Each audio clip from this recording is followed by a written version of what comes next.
Olá, estou de volta para dar continuidade à nossa série de 60 vídeos gratuitos até o Enem. Neste aqui, o episódio de número 55, eu vou resolver uma questão que caiu no Enem de 2013, uma questão importante, uma questão de circuitos elétricos que muitos alunos inexperientes podem dar uma escorregada, mas aqui eu vou resolver na íntegra. Olhe na tela, vem comigo.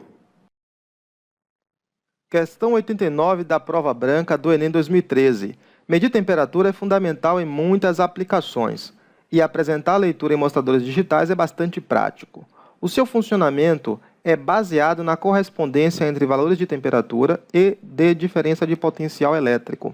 Por exemplo, podemos usar o circuito elétrico apresentado, no qual o elemento sensor de temperatura ocupa um dos braços do circuito RS e a dependência da resistência com a temperatura é conhecida.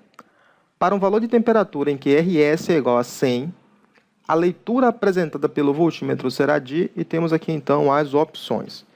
Esta questão tem mais de uma maneira de fazer. Eu vou tentar aqui apresentar para vocês a maneira que eu considero mais simples. Nós observamos o seguinte: se o voltímetro que está aqui é um voltímetro ideal, não haverá passagem de corrente através do voltímetro.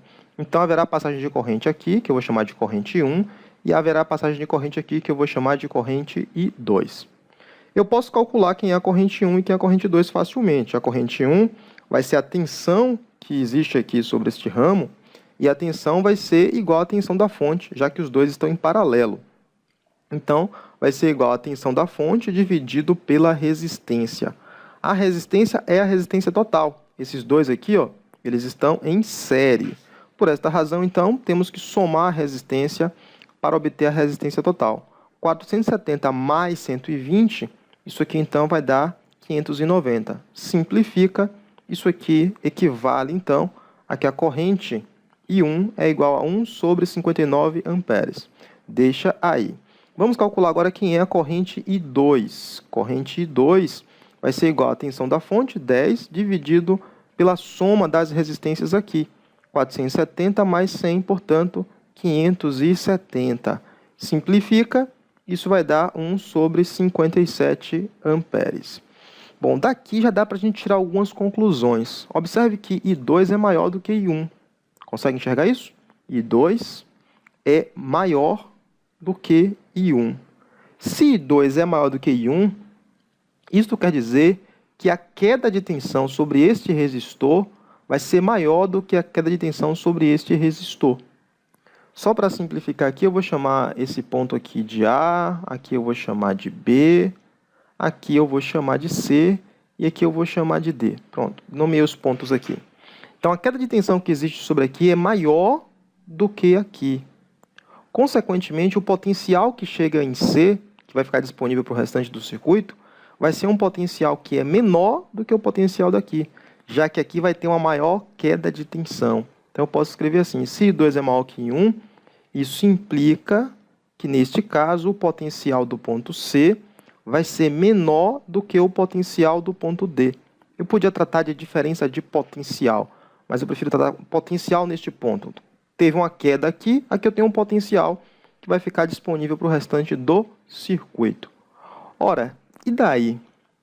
Se o potencial em C é menor do que em D e o voltímetro foi ligado com o terminal positivo aqui, quando você fizer a diferença de potencial entre este ponto e esse, potencial C menos o potencial D, esse valor vai dar negativo, obrigatoriamente negativo. Se vai dar negativo, letra A, letra B e letra C estão fora. Só pode ser letra D ou letra E.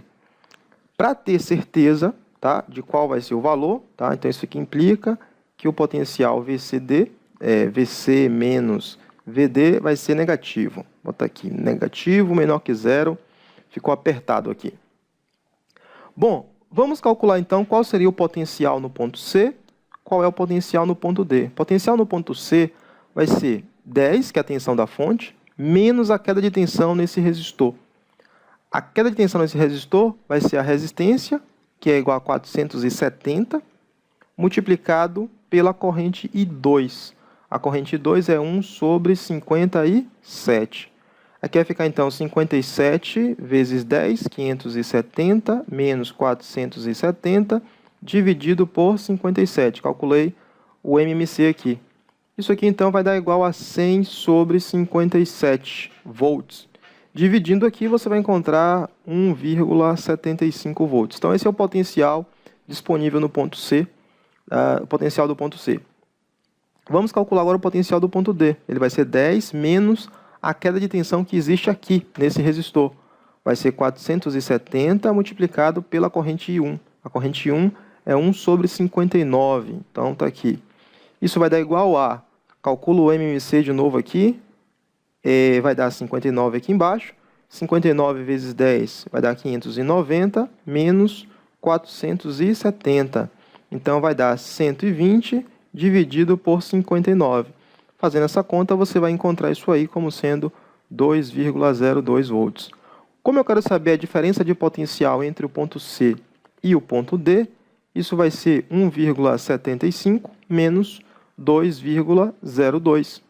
E aí você vai encontrar que isso vai dar negativo, de fato, 0,27 volts. Aí você vai no gabarito e procura a alternativa que corresponde.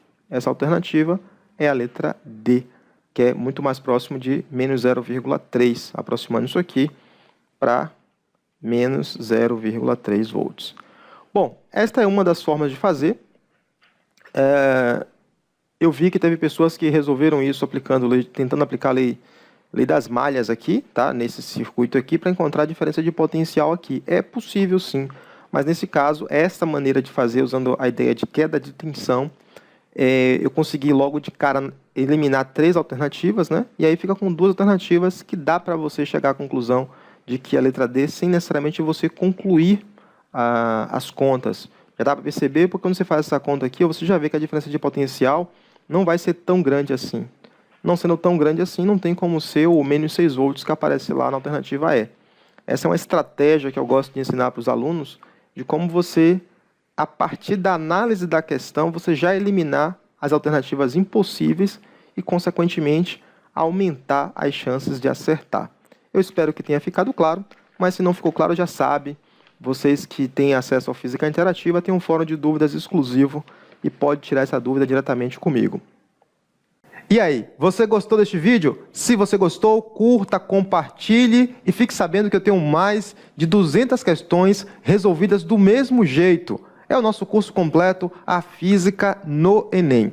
Infelizmente, o número de vagas são limitadas. Então, se você quer garantir agora a sua participação, acesse fisicainterativa.com, a Física no Enem, e venha aprender Física aqui com o professor Paulo Vicente. Te vejo no próximo vídeo.